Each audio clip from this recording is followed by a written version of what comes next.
હાલો મિત્ર, જય માતાજી. હું દિયાબેન પરમાર અમરેલીથી. મારી ચેનલનું નામ દિયાબેન ડીનું રસોડું.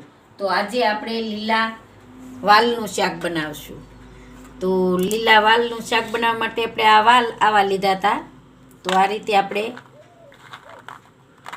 ખોલી લીધા છે. તો આપણે 250 ગ્રામ વાલ લીધા છે.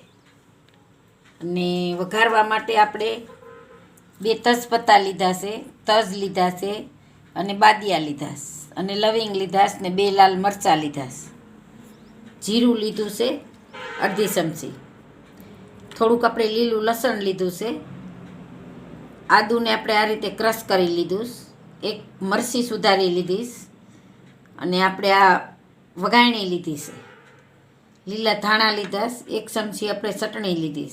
સ્વાદ પ્રમાણે આપણે મીઠું લીધું. અને ધાણા જીરું લીધું 1 ચમચી. આમચૂર પાવડર આપણે 1 ચમચી લીધો. 1 ચમચી આપણે હળદર લીધી. ગ્રેવી બનાવવા માટે આપણે આ સિંગ લીધી છે થોડીક. અને 2 ચમચી આપણે તલ લીધા. થોડોક આપણે ગોળ લીધો. અને તેલ લીધું છે આપણે. અને પાણી લીધું છે. તો હવે આપણે ગેસને ચાલુ કરશું. તો આપણે આ કુકરમાં બનાવશું.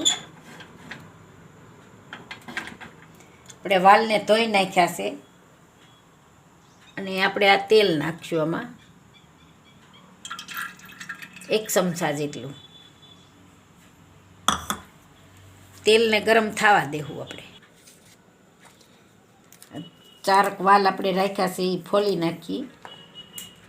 એકદમ લીલા આવે અત્યારે વાલ સરસ આવે. વાલની સિઝન છે તો સરસ વાલનું શાક બને, ખાટું મીઠું, એકદમ આપણે લગ્ન પ્રસંગમાં બને એવું. તો આપણે આને ધોઈ નાખ્યા હતા. તેલને આપણે ગરમ થવા દેવું.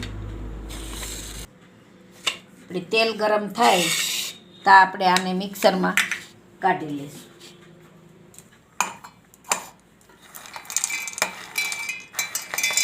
તેલ ગરમ થાય તો આપણે આ મિક્સરમાં નીકળી જાય. આને આપણે કાઢી લઈશું. આપણે મિક્સરમાં કાઢી લીધું છે આને. તો આને આપણે આમાં કાઢી લેવું વાટકામાં. એકદમ સરસ ઝીણું થઈ ગયું છે. આ રીતનું કરવાનું આપણે. ગ્રેવી બનાવવાની હોય એટલે આ રીતનું આપણે સરસ બનાવી લેવાય. તો આને આપણે બધું કાઢી લઈશું.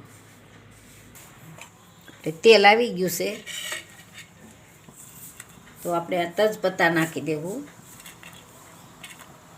લવિંગ નાખી દેવું, તજ નાખી દેવું, અને આ બાદિયા નાખી દેવું. 2 આપણે મરચાં નાખી દેવું. અને વઘારવામાં જીરું નાખી દેવું. આ લીલું લસણ નાખી દેવું. આપણે આદુ નાખી દેવું. અને આ મરચાં નાખી દેવું.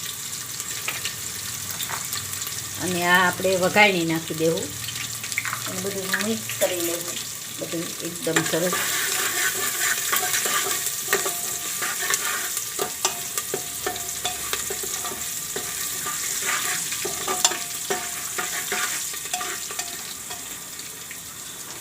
હવે આપણે આ વાલ નાખી દેવું.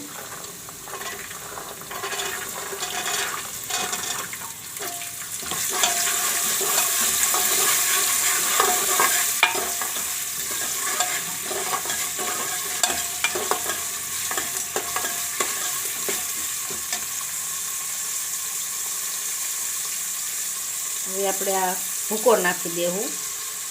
એટલે તેલમાં એકદમ સરસ સડી જાય. જેવું આપણે ઘાટું કરવું એ ગ્રેવી એ પ્રમાણે આપણે નાખવાની.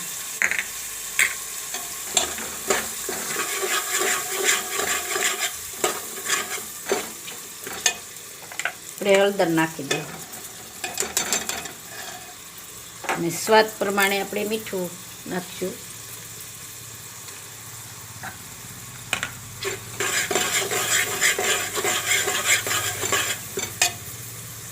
લાલ મરચું નાખી દેવું.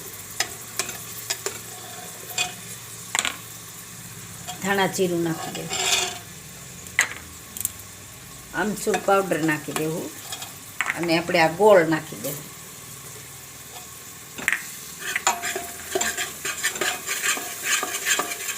બધું એકદમ સરસ મિક્સ કરી લેવું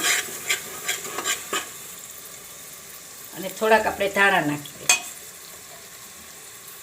થોડુંક પાણી નાખી રસો તમારે જે પ્રમાણે કરવો હોય એ પ્રમાણે આપણે રસો કરી લેવાનો.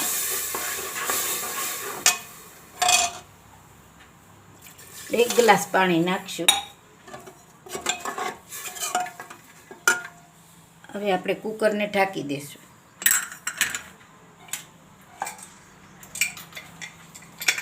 કુકરને ઢાંકી દેવું અને 2 સીટી આપણે થવા દઈએ. આપણે 2 સીટી થઈ ગઈ છે તો હવે આપણે ગેસ બંધ કરી દેવું અને નીચે ઉતારી લેવું.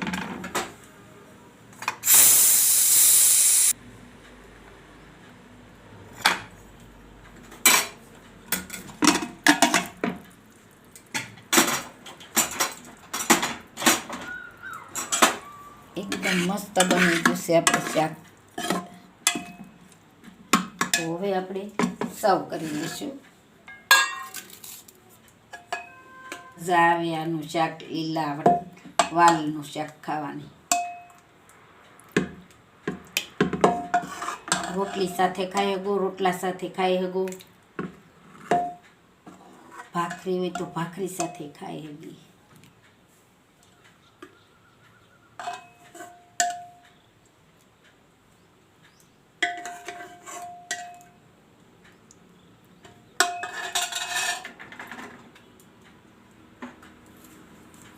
પર આપણે ધાણા નાખશું.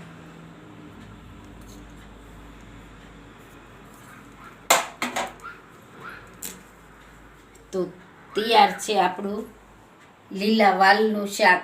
જો મારી રેસીપી પસંદ આવે તો લાઈક કરજો, શેર કરજો અને સબસ્ક્રાઈબ કરજો. બેલ આઇકન જરૂર દબાવજો. કોમેન્ટમાં બતાવજો કે તમને કેવું લાગ્યું લીલા વાલનું શાક.